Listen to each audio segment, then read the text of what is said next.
আমি বারবার একটা কথা বলি যে এই দুনিয়াতে আল্লাহ ছাড়া আমাদের আপন বলে কেউ নাই। আপনি যাকে আপন মনে করেন না কেন, আমাদের সম্পর্ক আছে বাবার সাথে, মায়ের সাথে, স্ত্রী সন্তানদের সবার সাথে, আমাদের হক আছে, অধিকার আছে, সব ঠিক আছে। বিশ্বাস করেন আল্লাহ ছাড়া আপন বলে আপনার কেউ নাই। এই যে গার্লফ্রেন্ডকে আপন মনে হয়, এরা আপন না। স্ত্রী সন্তানদেরকে খুব আপন মনে হয়, আপনার মৃত্যুর পর 40 দিন সময় লাগবে না সব ভুলে যেতে। পিতামাতা, ভাই বোন সবাইকে আপন মনে হচ্ছে। পিতামাতার স্থান বাবা মার পরে, আল্লাহ রসুলের পরে, সেটা ঠিক আছে, তো আপন আল্লাহ ছাড়া তারা নন। আপনি তাদের মনোপুতভাবে নিজে প্রতিষ্ঠিত হতে পারবেন না, তারা আপনাকে চিনবে না। বলো সারাটা জীবন তোর পিছনে এত টাকা ঢাললাম, কি করলি? কিচ্ছু করতে পারলি না। আবার এখন যারা পিতামাতা হয়েছেন, সন্তানদেরকে আপন মনে হচ্ছে, দেখবেন এই সন্তানকে আপনি আপনার মনোপুতভাবে সম্পত্তি দিতে পারবেন না, ভরণ পোষণ দিতে পারবেন না। এই সন্তান বড় হয়ে আপনাকে বৃদ্ধাশ্রমে পাঠাতে পারে, নাউজুবিল্লাহ। অথবা আপনার সাথে এই সন্তানই খারাপ ব্যবহার করবে। আপন মনে হচ্ছে? আল্লাহ ছাড়া কেউ আপন না। আল্লাহ ছাড়া আপন কেউ না। আর আল্লাহ ছাড়া সত্যিকার অর্থে আপনাকে আমাকে ভালো কেউ বাসে না। শুধু আল্লাহই আপনাকে ভালোবাসেন। এটা আপনারা হারে হারে উপলব্ধি করবেন যত দিন যাবে ইনশাআল্লাহ। তাই শুধু সেই আল্লাহর জন্যই নিজেকে খালেস করে দেন, আর যার যার হক তাকে তাকে দিয়ে দেন। দুনিয়াতে শান্তিতে থাকার ফিলোসফি বলছি, philosophy of happiness in this হায়াতুদ দুনিয়া, সেটা হচ্ছে যার যার হক তাকে তাকে দিয়ে দেন, নিজের হক আল্লাহর কাছে চেয়ে নেন। আর দুনিয়াকে আপন মনে করবেন না, আল্লাহ ছাড়া কাউকে আপন মনে করবেন না। আপনি সুখে থাকবেন ইনশাআল্লাহ। দুনিয়ার দাসত্ব করবেন, আল্লাহ ছাড়া অন্য মানুষদেরকে আপন মনে করে নেবেন, দেখবেন আপনি পদে পদে কষ্ট পাবেন। কারো কাছে আশা করেন না, কষ্ট পাবেন না। আমি এই প্রসঙ্গে কথাগুলো বললাম যে দুনিয়াকে আপন মনে করতে নাই, আর আল্লাহকে আপন মনে করতে হয়। আল্লাহকে আপন মনে করলে তখন আমার উপর কিছু দায়িত্ব চলে আসে। কি দায়িত্ব? আল্লাহ আমাকে সৃষ্টি করেছেন, রিজিক দিয়েছেন, লালন পালন করছেন, বাঁচিয়ে রেখেছেন, তার হাতে আমার মৃত্যু, তার হাতে সবকিছু।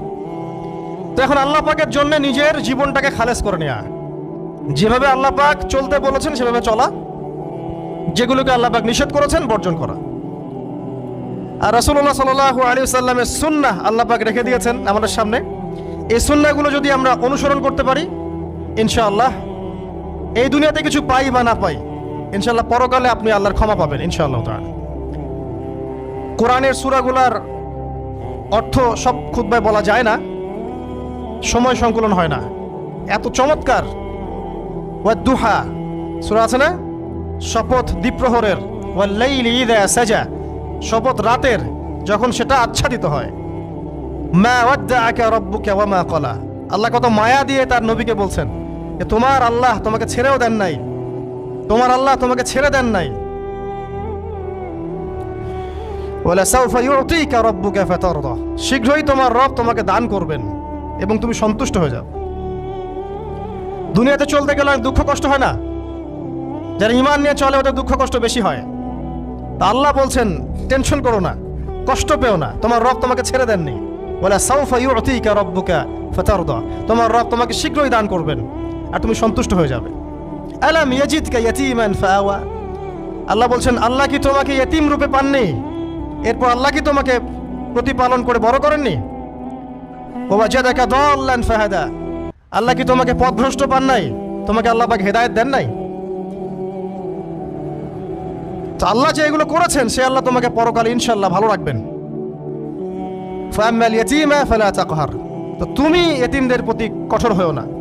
ওয়াম্মাস সাইলা ফালা তানহার, কেউ চাইলে তার হাতকে খালি ফিরিও না, ধমক দিও না।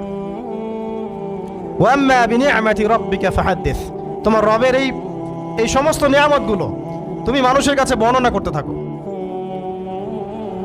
এর পরের সূরার দিকে খেয়াল দেখবেন, সূরা আলাম নাশরাহ লাকা সাদরাক, মনে হয় দুটো একটা আরেকটার সাথে পেয়ার। আলাম নাশরাহ লাকা সাদরাক, আমি কি তোমার হৃদয়কে প্রশস্ত করে দেই নাই? ওয়াদা'না আনকা ওয়িজরাক, তোমার বোঝাগুলো হালকা করিনি? কাকে বলছেন এগুলো আল্লাহ পাক? রাসূলুল্লাহ সাল্লাল্লাহু আলাইহি ওয়াসাল্লাম। তো যে মানুষটা জান্নাতে যাবে নিশ্চিত, এবং যিনি জান্নাতের দরজা না খুললে জান্নাতের দরজা কারো জন্য খোলা হবে না, যে মানুষটা হচ্ছে ভদ্র, স্মার্ট, বিচক্ষণ, কোনো মানুষ পৃথিবীতে নাই। সকল ধর্মের মানুষ মানে এটা। কিছু আছে শয়তান, মানুষ টুবি শয়তান, এরা মানে না, বাট দেখবেন ম্যাক্সিমাম মানুষই মানে, হোক সে ইহুদি বা খ্রিস্টান বা হিন্দুইজম বা মুসলিমরা তো মানেই, সবাই মানে। এই মুহাম্মদ সাল্লাল্লাহু আলাইহি ওয়াসাল্লামের মতো স্মার্ট, বিচক্ষণ, ভদ্র, সুচরিত্রের মানুষ পৃথিবীতে কোনোদিন আসেও নি, আসবেও না। তো সেই নবীর জীবনটা আপনি পড়ে দেখবেন, আর রাহিকুল মাখতুম বইটা, যে চড়াই আর উতরাই, খালি দুঃখ, কষ্ট, যন্ত্রণা, লাঞ্ছনা, কন্টিনিউয়াসলি। আমাদের নবী সাল্লাল্লাহু আলাইহি ওয়াসাল্লাম তো 1 মাস শান্তিতে ঘুমানো নাই নবী হওয়ার পরে। যখন তিনি মারা যান, ফাতিমা রাদিয়াল্লাহু আনহার কথা মনে আছে না? কানে কানে কি জানি বললেন। তখন আমাদের নবী একটা কথা বলেছিলেন, আমি এই বয়সে সে কথাটা বুঝি, মাদ্রাসা লাইফে, ইউনিভার্সিটি লাইফে বুঝিনি। নবীজি বলেছিলেন তার মেয়েকে, ফাতিমা রাদিয়াল্লাহু আনহা তার কষ্ট দেখে কান্নাকাটি শুরু করলেন। আমাদের নবীজি তাকে কাছে ডেকে বললেন কানে কানে যে কি জানি একটা বললেন। তারপর ফাতিমা রাদিয়াল্লাহু আনহা চুপ করে গেলেন। তো পরে জিজ্ঞাসা করা হলো কি বলেছিলেন, তিনি বললেন আল আব্বাজান বলেছেন আজকের পর তোমার আব্বার কোনো কষ্ট থাকবে না, আর তুমি আমার পরিবারের মধ্যে সবার আগে আমার সাথে সাক্ষাৎ করবে।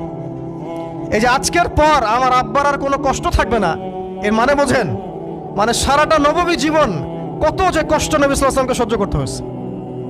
আজকে জান্নাতে যাওয়ার দিন, আজকে আর তোমার আব্বার কোনো কষ্ট থাকবে না। এই মানুষটার যদি এই অবস্থা হয়, তাহলে আমরা কি?